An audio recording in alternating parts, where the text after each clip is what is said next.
Good morning, everyone.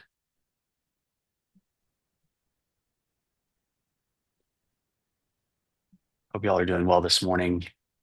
Good to How many have you. people? How many people do we have on? We have Nine? 10 so far. They're coming in. We had 130 register. 150. 100, really? Oh, okay, I didn't Hmm. check this morning. That's Yep. pretty fun.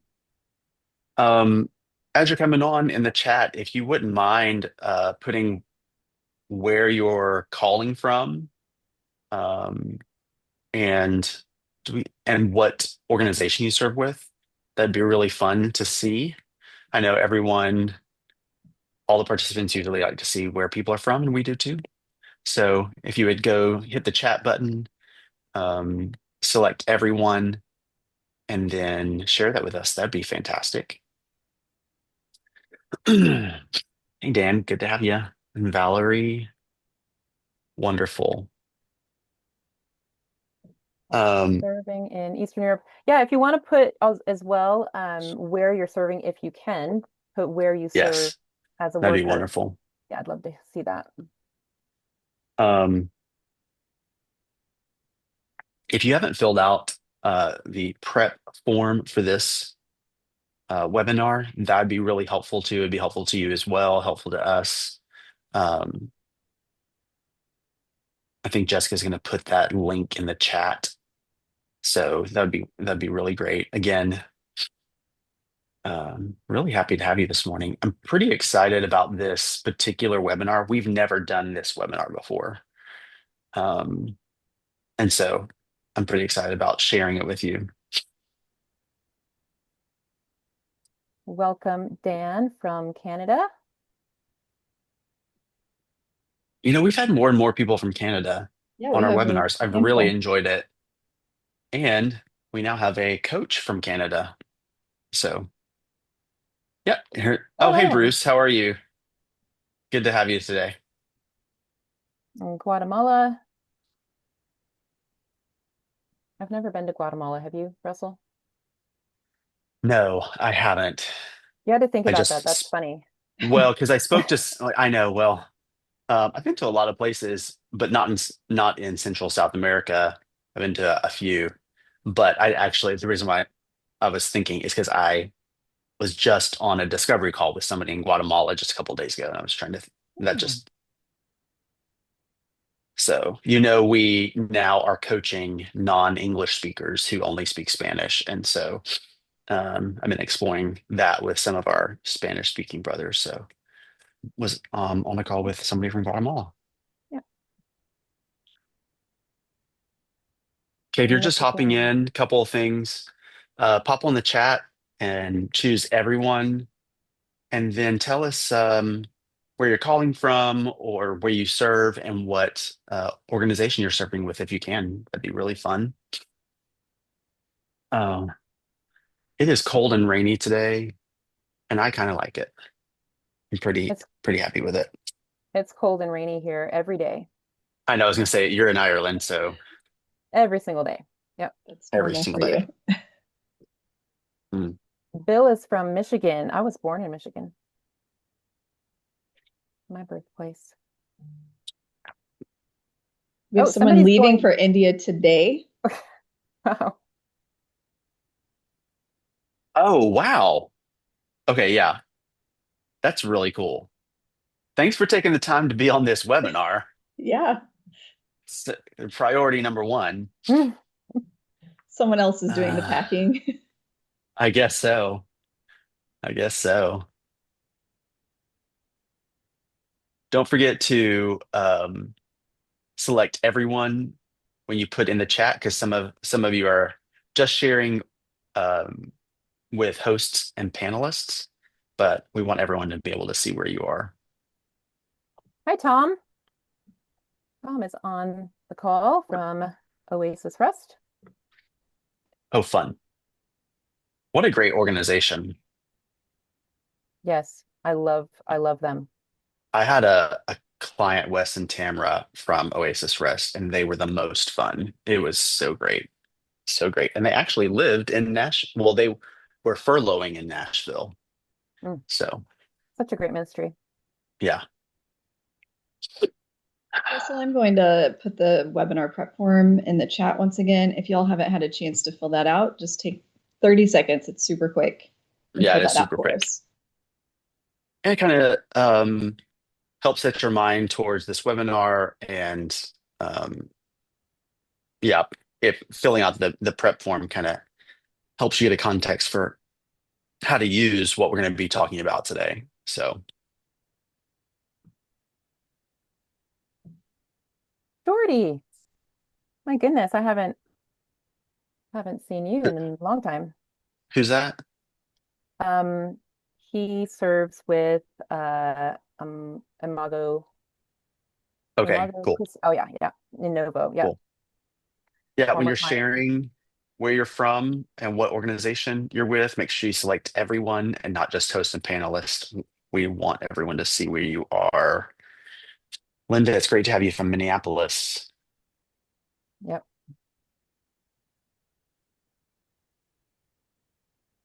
I believe we've spoken on the Zoom before. And of course, the faithful Chrissy Martin. I know she's smiling right now that I say that. We've worked pretty closely with Chrissy. She's been coached a couple of times. She's advocated for us in her organization, and she's at all the webinars, and I love it. Joanna, that's amazing. Haven't talked to you in ages as well. That's so cool to see some of my former clients. I know, isn't that fun? It is so fun. Love having somebody from Officers Christian Fellowship. Jessica, didn't we coach someone from Officers Christian We Fellowship? we did. We did. It was Man, wonderful. they did so well Yeah. too. Man, do you remember how much they raised in the few months they were with us? Several $1,000s a It was month. a lot. Yeah. It was a lot. He Yeah, did a great job. great. Mm. Now, there's a country I've been to, Marianne, Costa Rica, where Kayla is. I've been I to have Costa Rica and Chile. Those are my Latin American countries, I think. I have not. Have you been to Latin America? No, no. Oh, got it. Yeah. We're going to start in about 1 minute. And if you haven't filled out the webinar prep form, we would love for you to do that. It's going to help kind of set your mind on uh, reframing for this webinar so you can really use what we're going to be talking about. And if you're just popping on, share with us where you're from. I'm sorry, where you're calling from or where you serve and what organization you're with. So it is great. Like some of these people hopping on, I know their names from discovery calls and their past clients, even if they're not my past clients. It's really fun. Mm-hmm. Yep, love that. Mm. Kayla recommends that I visit Latin America one of these days. I I mean, will. it's not a bad place. No. I mean, it's actually, I shouldn't say place. Latin America obviously it encompasses a lot. Region. Region. Yeah, the region is Yeah. great, great region. I haven't been to Mexico, and I just really that's on a place that I want to go. And I really want to go to Mexico City, actually, because I love Mm. cities. I've I been do to love the Mexico. beach, but oh, you have? Just one time. Great. All right, are we ready to get started? So let's It's do a it. new webinar for us, so I'm not sure exactly how long it's going to take. So we should get it started on time this go around. We're just excited for everyone to be here. I'm Russell. I'm the founder of Tailored. Hosting with me today is one of our coaches, Marianne, who's actually calling from Ireland. And then Jessica, who's going to be a little behind the scenes, um, is calling from Kansas City, and she's going to be managing our chat and Q&A and running slides. So we're really looking forward to the next hour where we're going to talk about how to turn year-end gifts into long-term partnerships. And throughout the webinar, just like we've been doing already, we want to hear from you. So in your Zoom window, you should see a chat button. This is where you can put any comments you want to share with us throughout the call and where we will put comments and information as well. make sure and hit the drop down arrow in the blue bubble and select everyone so that everyone will be able to see your comments. There's also a Q&A section, a Q&A button. Isn't that right, Jessica? Yep. They can submit Yeah, questions anytime. yeah, right. So submit questions anytime in the Q&A section, preferably not in the comment section. So in the chat section, because they'll get lost, but put them in the Q&A section and we will try to answer them during the webinar or towards the end of the webinar. But we will get to everyone's questions for sure. One of the main contributors to any healthy long-term relationship in any context is intentional and thoughtful communication. And today we're going to take a look at a communication cycle that will help you build healthy, sustainable partnerships. So let's first take a look at an overview of a complete cycle. Then we will talk more in depth about each step in the cycle. First, you're going to identify the donor's passions and interests. Next, you identify a problem you can solve together. Then you offer an invitation to consider addressing the problem in two parts. One is offering a solution um, and a strategy.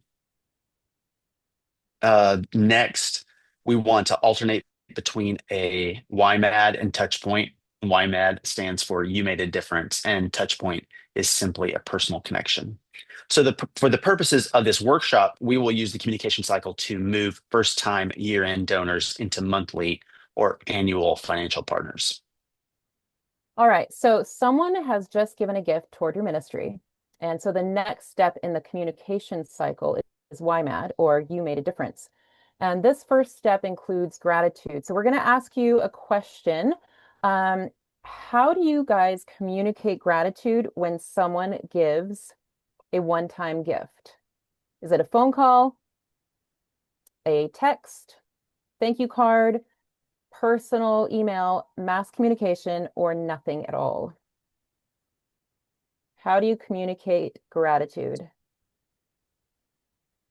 Marion, you said you prefer text. I think it's going to be text. I think that's going to be the big one. Yeah, Well, looks like thank you card might. I know it. I'm noticing that. We need a lot of thank you cards. That'd be I pretty guess impressive, honestly. it does differ. Like if you're not on the field though, like if you're not overseas, it would Hmm. be so much easier for a text or an Sure. email rather than a thank you card. Just a few more people need to respond with 57 out of 73 respond, but we just take a second.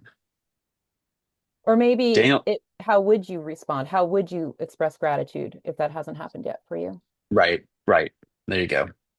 And Daniel says it depends on the age of the person you're communicating with, which is totally fair. Mm. All right, let's close the poll. Personal email, 63%. Yeah, that makes sense. Mm.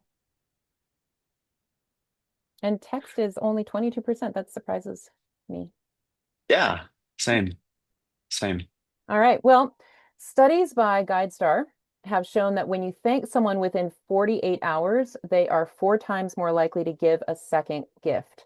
In the research conducted by Penelope Burke for her book, Donor-Centered Fundraising, she found that when a board member called a donor to thank them within 48 hours, those donors ended up giving 39% more on their next gift than those who didn't receive a call.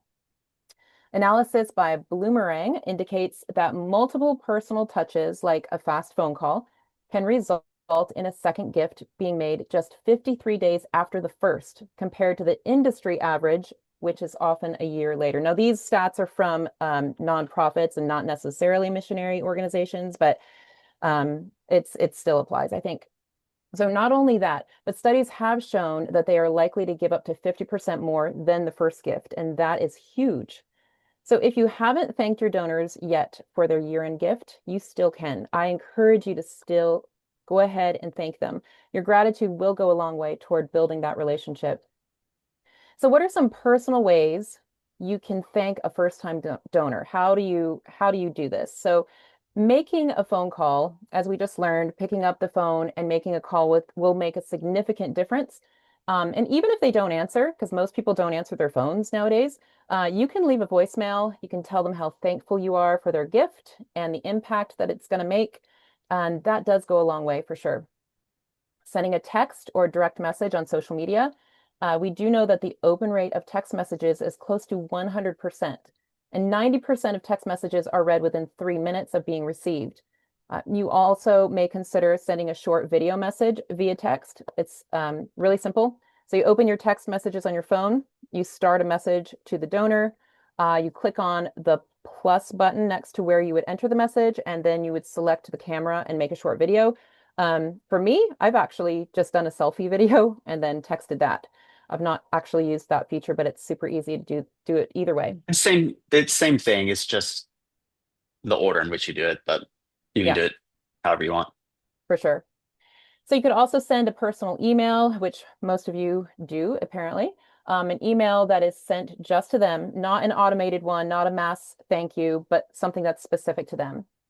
You can also send a handwritten note, and you can always follow up a text or a phone call with a handwritten note. So you could do both as an additional way to thank them. Handwritten envelopes have a near perfect 99% open rate. People almost always open mail that appears to be personal. And because handwritten notes build a deeper emotional connection, the lifetime value of these donors is estimated to be 3.2 times higher than those who only receive digital acknowledgments. And when thanking them in an email, phone call, or a card, you do need to answer this question for the donor. Why did my gift matter? If you can't communicate the importance of that gift, of the importance of their gift, they are less likely to give again. So you want to share an impact story, which is probably 3 to 5 sentences.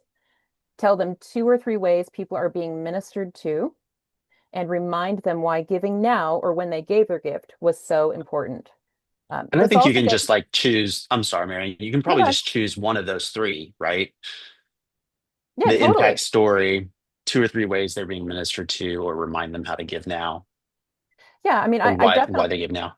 I definitely think the length, like if it's short enough, you could probably fit all of them in there, but you don't have to. You could go ahead and just choose one of those as well, for sure. Hmm. Um, this also gets to the heart of the why mad, the telling them how their gift is going to make a difference in someone's life. So it's very personal. Yeah, great. The next step in the communication cycle is the touch point. Um, let's take another poll question. In a year's time, how often do you communicate individually with your partners? So not in an email newsletter, but actually individually with your financial partners. I'm trying to think, how often do you, Marianne, what would you say? Ooh, well, because we're About in Ireland and it's an 8 hour time difference between our right. home base, that makes it really difficult. So I would say probably once a year. Yeah, Yeah, it just makes it a little bit harder since the time difference. sure, It's so significant. sure. Most people are saying so far once a year, twice a year. Just a year. Hmm. Mm, 2 out of the 53 respondents say monthly, which is pretty impressive. That's So, impressive. yeah, Monthly. great. Right. Okay, let's close the poll. Like a Yeah, about most people are saying once or twice a year, hmm which I think is fair, honestly. hmm Um, so I think that's fantastic. The touch point is for building the relationship, and letting them know that they are important. Uh, we want you to talk with them and get to know them, right? If you don't already, or just actually get to know them better. We want to be truly interested in their lives, and ideally, you want to have a conversation. Um, this means like you're just not saying something, but they're actually saying something back. This could be a phone call, of course, a video call, or an exchange of texts or emails. And like I said, the important thing is to have a conversation. And the best way to lead a conversation, especially when you're talking, over the phone or over a video call, um, is by asking good questions. Some potential questions are, how can I pray for you? How did you come to know Jesus? What does your family do for fun? We're really just trying to get to know them as a friend, honestly. So in the chat, let's brainstorm some other open-ended questions you could ask to get to know your financial partner on a personal level. Um, I really would love to brainstorm because mm, I kind of have trouble figuring out exactly what, like, kind of some starter questions are. I don't know if you have any suggestions, Marianne, but would love to see um, some of these questions. What are you most passionate about? I love that very Yeah, I was much. I was thinking like it depends on what time of year it is. Like we just finished Christmas. So, Uh-huh. what did you do for Christmas? What are some of your traditions? What do you do with your family? Right. Yeah, so I like to use what's happening in the year. Someone says Yeah. birthday cards, How are your kids um, doing? Love that. what hobbies? Yeah. What ministry are you What involved with in your local church? I love that. That's Yeah, nice. That's yeah. nice. How's your family doing? Yeah. What are you grateful for this year Mm-hmm. around Thanksgiving? Those are really great. Yeah, those are good. Oh, how has God been working in your life or family? I love that. That's really wonderful. And So, even maybe what are you struggling with right now? That can go really mhm, deep. yeah, along the lines of how can I pray for you? Mhm. Yeah, what are you struggling with right now? Oh, I like Valerie. Valerie, any books you could recommend? I love that. That's wonderful. So, yeah, I mean, again, we are getting to know financial partners as friends and as teammates and as true partners, right? Um, and as somebody already alluded, you can also use touch points to understand what interests and passions they have when it comes to ministry and where they give. And here are a few questions you could ask. What about the year-end campaign connected with you most? What part of the ministry interests you the most? What compelled you to partner in this work? What other types of ministries do you like to give to? What would you like to hear about in our newsletters? Which is a really great and easy way to say, what are you interested in? Or even them to kind of maybe, because if you ask, like, hey, what are you interested in? They may not know, but if you say, well, what do you want to hear about it in our newsletters? That will kind of give you an idea of what they're really interested in. Yeah, I love that question. I think Yeah. yeah, it's really good. Um, so as you can see, you can stay on the right side of the cycle for as long as you want, but eventually you do want to bring them out of the right side and back into the left side. And their answers to these questions are valuable when you do that. If we are talking specifically about moving first-time year-end givers into monthly or annual partnership based on research, we do want to move them into the left side within the first 60 days of their first gift. Um, the left side of the cycle is best done in a meeting, video call, or over the phone. You only want to meet with them if they are interested in a deeper financial partnership. At Tailored, we use a communication progression to get to that point, which we don't have time to cover in this webinar, but it is something that you will use if you are working with one of our coaches. So within that 60-day window, after a few YMADs or touch points, you want to identify a problem you can solve together. Research does show that having general communication 3 times between your asks is more effective. So you want at least 3 YMADs or touch points before you move into the left side of the cycle. And presumably, your year-end appeal or campaign was focused on something very specific. So maybe a project like building something, purchasing a vehicle for ministry, or a ministry objective, something like that. But we want to move them into an ongoing financial partnership. Potentially, you want to begin talking about a more high-level view of your ministry and problem that you are solving or addressing. You are going to be communicating the overall need your ministry is addressing. And we often find that our clients are reluctant to be specific about the severity of the need. Sometimes it's because it's sensitive or a graphic topic. Other times they're just concerned about portraying the people that they serve in a negative light, and we never want to do that. But if we are going to have a true partnership with someone, they do need to understand the severity and the consequences of the problem that we are addressing. So I would encourage you to not hold back. You can use statistics and stories to communicate this, but definitely let your people know what is going on with the people that you are serving. Do you find that to be true for your clients, Marianne, as far as the need? It's something Mm. I've experienced. Mhm. Yeah, yeah, absolutely. Because they have the clients have such a love for the people that they're serving. They Right, do not want, they see all the beauty and all the good as they right, should. right, And they just don't want to communicate like a problem or an issue. right. Yep. And No, so, yeah, exactly.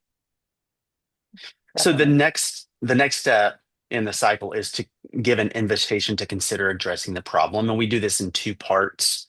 One is the solution and one is the ask. Um, so the solution is where you will communicate your mission, strategy, and vision. Um, your mission is your purpose and needs to be one or two sentences. So for example, this is one of my clients, Matt. He said, to every tribe exists to extend the worship of Jesus to every tribe by equipping and sending gospel driven disciple makers to serve on your cross cultural church planting teams. And our personal mission with TET is to equip missionaries with the tools and knowledge they need to navigate cross cultural contexts and effectively plant churches. Um, Nathan, who works with Oasis Rest, says Oasis Rest International exists to refresh Christian leaders through rest, retreat, encouragement, safety, and transformation. Stephen has a ministry called Finding God Online. He says Finding God Online leverages digital and creative marketing to identify and connect with those who are ready to know Jesus right now. So your strategy is how you accomplish your mission. So in other words, how will you make this happen? So for Matt at To Every Tribe, the way he communicated his strategy was in year goals. So year one, move to Chicago, two, and then identify three potential training hubs, develop training resources. Then year three, create TET's online resource. We well trained enough missionaries, art and mission apprenticeship running. This is a format that you can use, and we often use it tailored to communicate strategy. Is by giving some years one, three, five goals. Nathan at Oasis Rest, he began talking about his strategy by saying, "We do this in strategic locations um, creating rest all over the world with a 3 to 5 or 5 to 7 day hosted retreat called an Oasis, filled with attentive hospitality, highly skilled care, and plenty of space for ministry leaders to reconnect with God, reconcile relationships, and be refreshed in their kingdom calling."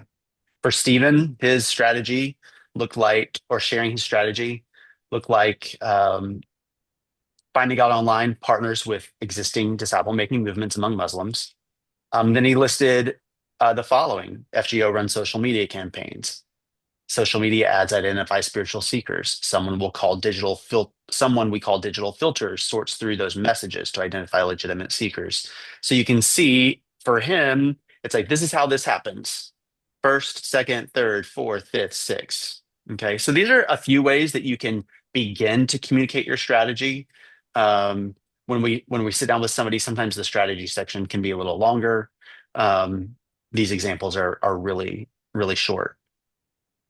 Next, so we have mission, strategy, and vision. So your vision is what you're asking God to do through your ministry. What are you asking God to do that seems impossible, really? So for Stephen at Finding God Online, he says disciple making movements have been around for 30 years. And this is true, actually. This is really insane. And as of July 2023, around 1,500 disciple making movements have reached over 1% of the world's population. There are currently more than 5.3 billion people on social media globally. It's the largest mission field in the history of history. Because online strategies have proven to accelerate disciple making movements, we may be able to get the gospel to every tribe, tongue, and nation in this lifetime. That's really audacious. I love it. Um, and it's Yeah, true about what he's asking God to do. So, yeah. Super unique ministry too. oh, Um, very, yeah. so the next step in the communication cycle is to make an ask. Your ask, along with the last two steps, are best done in person, over Zoom, or over the phone. And if you do make an ask over Zoom, you are sharing your screen to show them slides or pictures usually. So if you're doing that, make sure you stop sharing your screen when making that ask so that you are looking directly at each other. And then the ask is always connected to impact. You may be tempted to ask for budget items, but we don't raise money and spend money in the same way. Um, and we also want to communicate in a way that people can respond honestly, which most often means asking them to consider a specific amount with a yes or no question. So I'm going to give you an example. Matt's ask was, I'm building a team of financial partners in order to see the center become a hub for church planting throughout Chicago and beyond. I'm raising $6,000 a month by the end of April. In an effort to reach this goal, I'm asking 30 families to partner with me at $100 a month. I was wondering, would you be willing to be one of those families? So as you can see from this example, the impact in this ask is in order to see the center become a hub for church planting throughout Chicago and beyond. That's the impact. And he specified his goal with a deadline. You don't have to use a deadline, but if you do have one, it's helpful. I think that goals and deadlines are really helpful. Oh, Even for if sure. you, yeah, even if you like break it up, let's say his was 6,000 total. What if you said, my goal is to raise $1,000 by the end of 2 weeks, and Yeah. give a specific date. So you can break it up however you want. He did say in an effort to reach this goal, because he's not going to share his whole fundraising strategy, just a piece of it. Um, I'm asking 30 families to partner with me at $100 a month. So the potential donor can have confidence that you have a plan. That looks really good when you have a specific plan, and they are part of a specific group of people. He offers a specific amount, and it's not their responsibility to guess what you need. In a lot of these cases, it's helpful for the potential partner to have an amount to give them an idea of what you're looking for, because they don't know. Sometimes they're like, do you want $10 or do you want $500? So having a specific amount really does help them. Then you want to ask a question that requires a response. So before you've met them in person or on Zoom, you've already set the expectation that an aspect of this meeting is about financial partnership. It can be awkward if you tell them that this meeting is about financial partnership and then you don't actually ask them to partner. Um, so something else to avoid is using the word consider or pray about.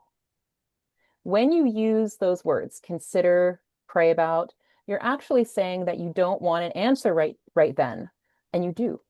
So practically speaking, you're telling them that you know best how they should go about making this financial decision. You should go consider it. You should go pray about it. And so often the Lord has already been speaking to someone and they have already been praying about their involvement. So if you tell them to consider it or pray about it, they're going to go consider it or pray about it, and they're not going to give you an answer. Um, when you ask people to wait before making a decision like that, you are forcing endless follow-up to get an answer, and follow-up is so difficult. If they need to do if they need additional time to think about it or pray about it, like if they genuinely do, they're going to tell you. Even if you make a direct ask, they're going to tell you. So you don't have to worry about giving them that out. So in our coaching sessions, we review the 4 potential responses to this particular ask and how you can respond to each one. That takes a lot of the stress and anxiety out of asking if you already know what they are going to say and how you will respond. So in our sessions, in my sessions, I role play this with my clients all the time. They Hmm. ask me to partner. I tell them yes, or I'll tell them no, or I'll tell them I'll think about it, and we role play so that they're super comfortable with it. Hmm. Yeah. So, I mean, w- now we're back at where we started. The potential donor gives a gift and becomes an ongoing financial partner. We started there because they gave a first time or maybe their occasional gift through our year-end campaign, and we put them into the right side of the communication cycle. And we stayed, you know, we moved them within 60 days out into the left side. So Now that you're in an ongoing financial partnership, they're going to move back into the right side of the communication cycle, and they're going to stay there until you have another opportunity to increase involvement, whether that's a gift to a special project, another year-end campaign, or increasing their monthly partnership.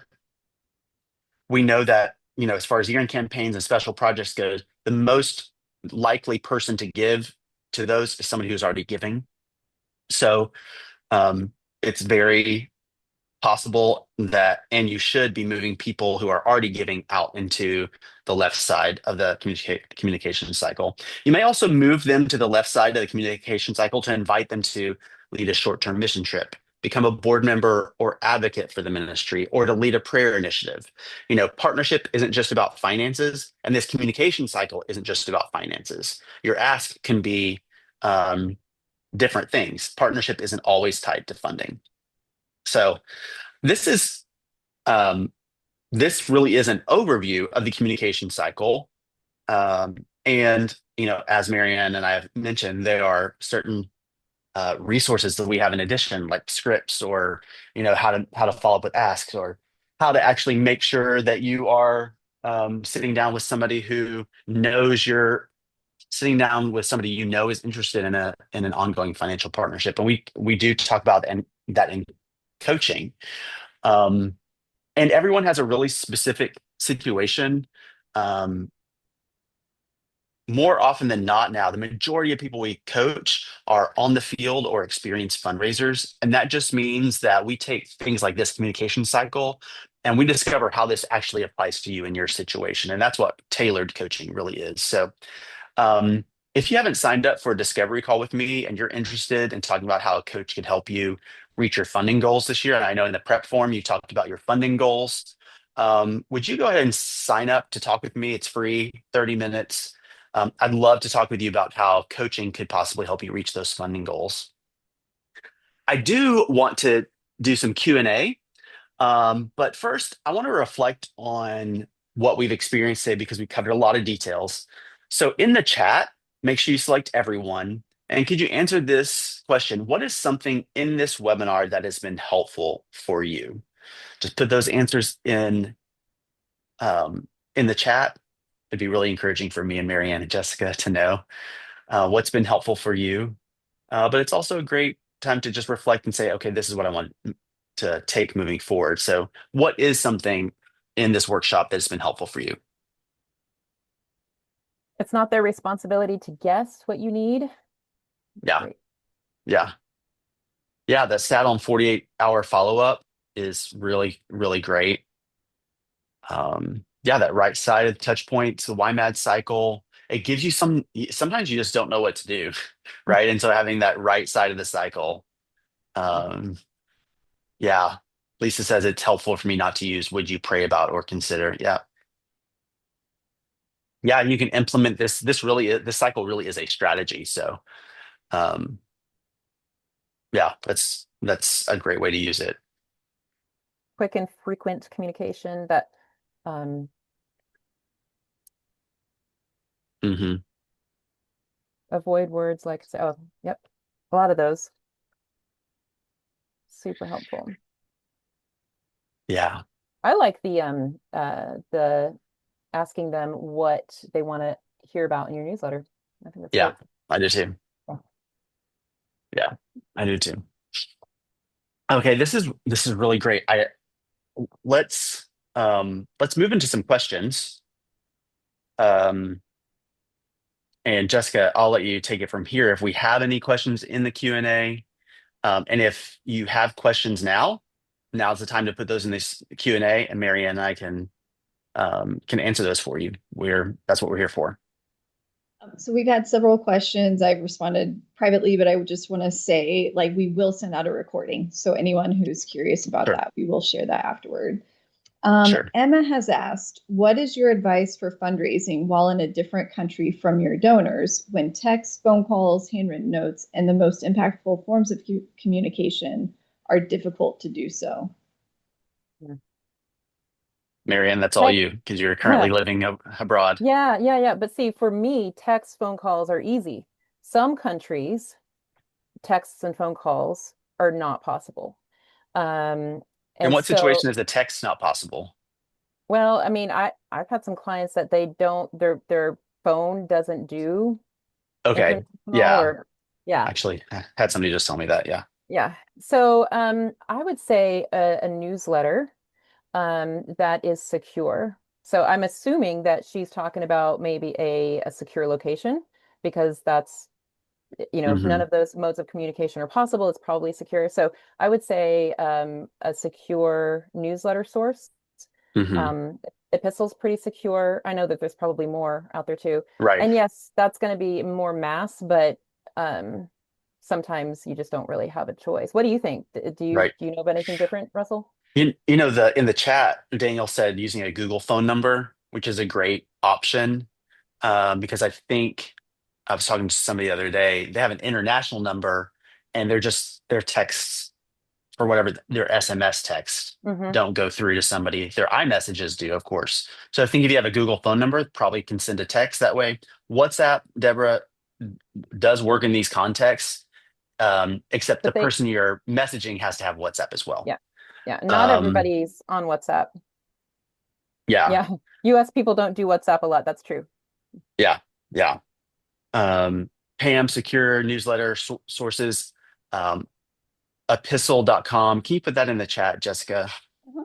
Um, they have some really great stats on when you're using Epistle, that your monthly partnerships really go up. The funding actually goes up just by using it regularly. Daniel said Um, Signal is a good option for security sensitive areas. Signal? oh yeah, yeah. It is. Again, the person you're sending has to have the app, but I know missionaries that as they're like bringing on new partners, they may ask them to get Signal so they can communicate with them. I know. I don't. I know all of our Frontiers partners um, are in really secure locations. So if you are going to be in a secure location and you want to give a heads up to your financial partners that, hey, I want to communicate with you and here's how I have to do it. I'm sure they'd be more than happy to do that. Oh, Daniel says all of his special forces friends use Signal, so I think it should be secure. Yeah, I'm gonna do that. Um, yeah. Other question? We have a question about the slide sharing about passions again. Actually, we had a couple of people ask for slides. We can share those, Yeah, for sure. Russell, afterwards. Yeah, we can share those Hmm. with you guys. Okay, from let's see, Jordy, it feels a bit ungrateful to ask an end of year donor to now also give monthly. How do you make that ask and not appear greedy or ungracious? Yeah. Well, I mean, I think first of all, we're talking about a mindset. So we're not asking for ourselves.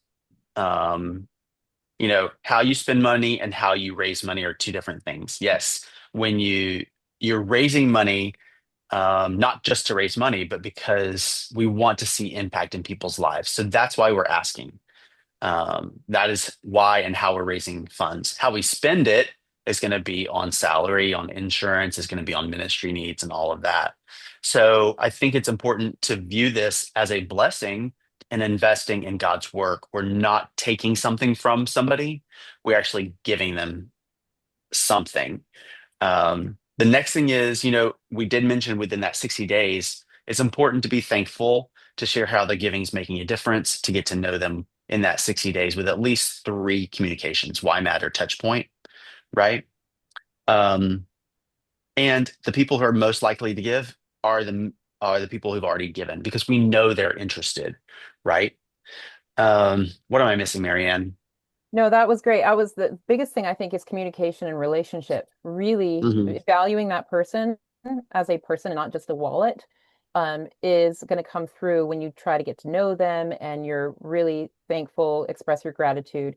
And yeah, you're right. If they've already given and they're already interested in the ministry, then it is a natural progression if you keep that communication open. Yeah, for sure. Okay, next question from Daniel. Have you met the problem of racism in fundraising? And if so, what is the solution to the problem? Could Racism in you, what, yeah, what way? yeah, can you elaborate? You can elaborate in the chat, or I don't know where you Yeah, in the elaborate, chat would be Jessica. easiest. Yeah.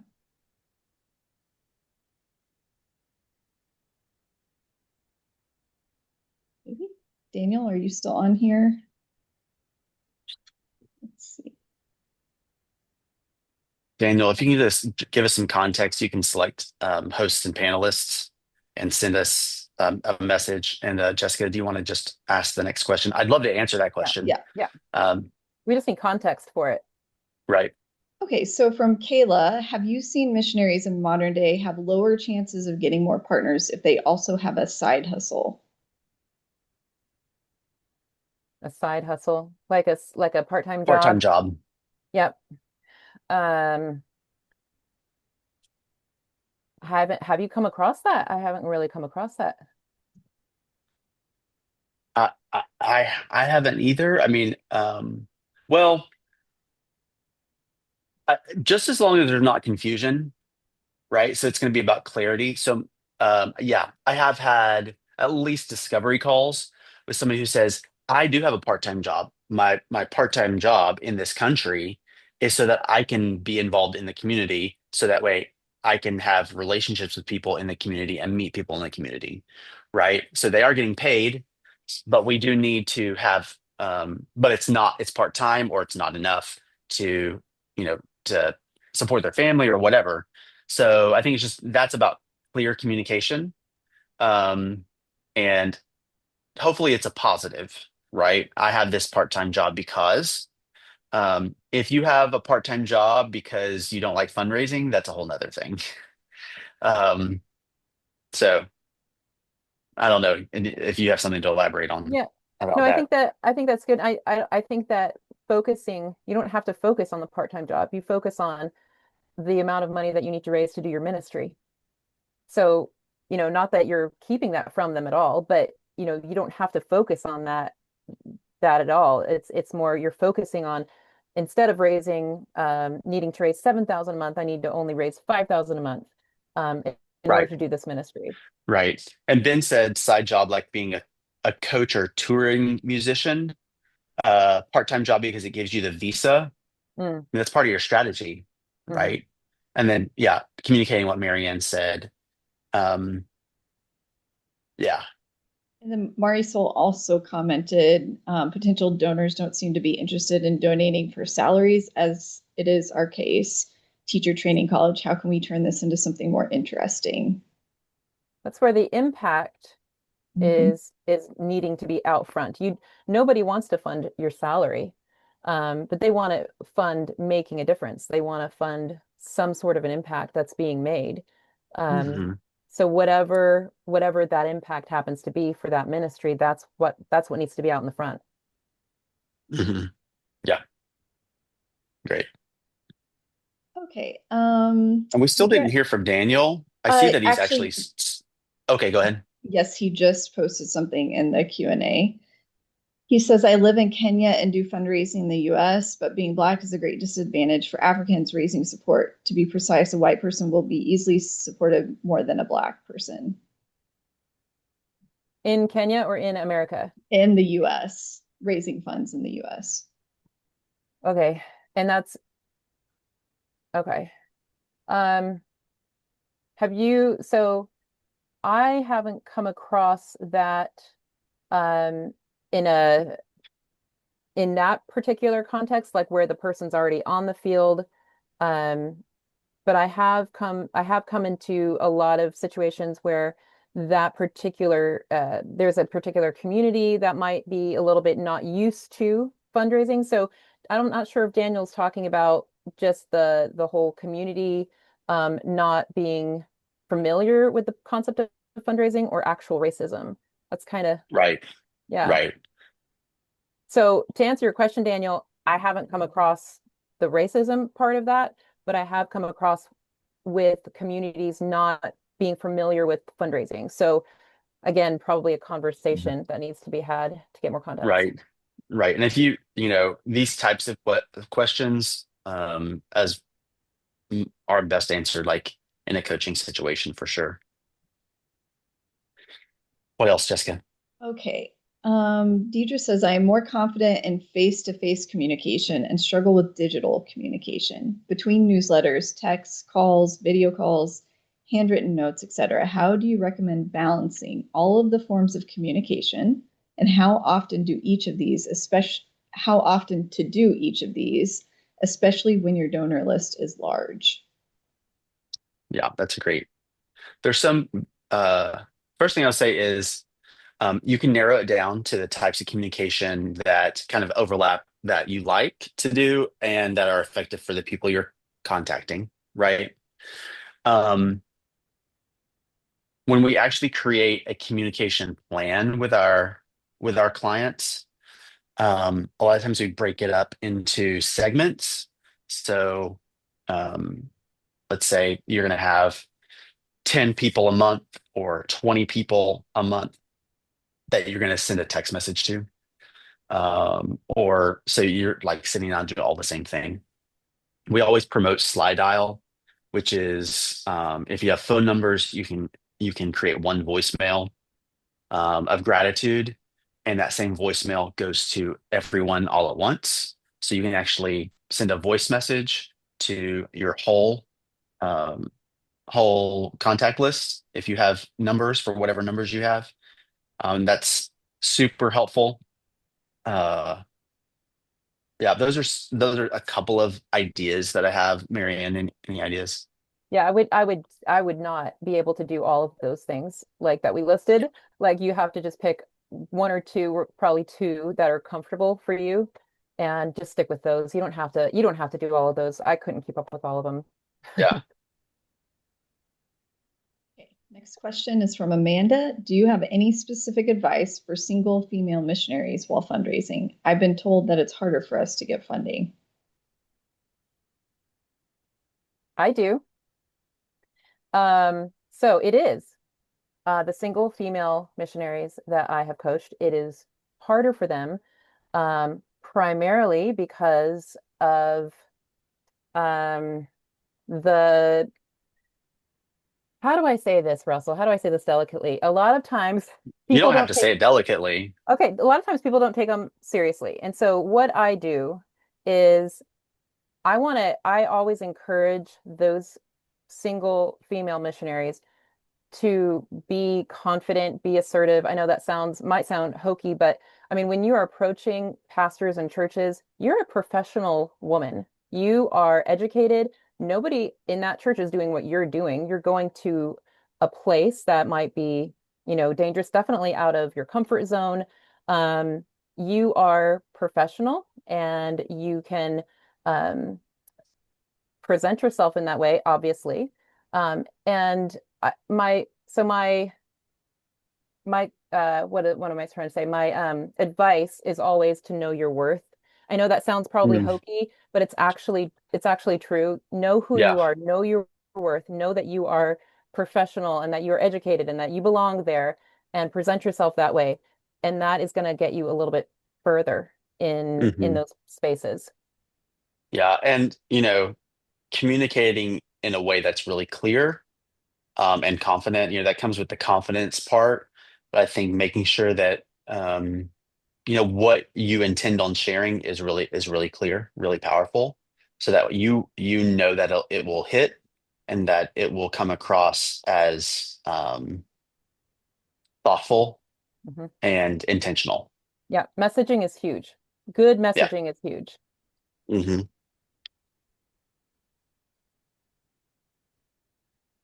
Uh, Someone in the chat is making a recommendation about this as well. Include the wife when making an ask to couples. Typically, they're making their decisions together. Okay. Yep.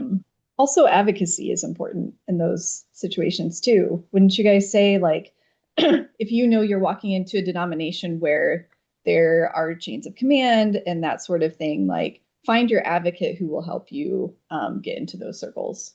So, Yeah, Hmm. that's great. That That's is great advice. great. okay, next question from an anonymous attendee. How do you ask support when the reason for it is truly for your own subsistence, as required by the mission org you are with?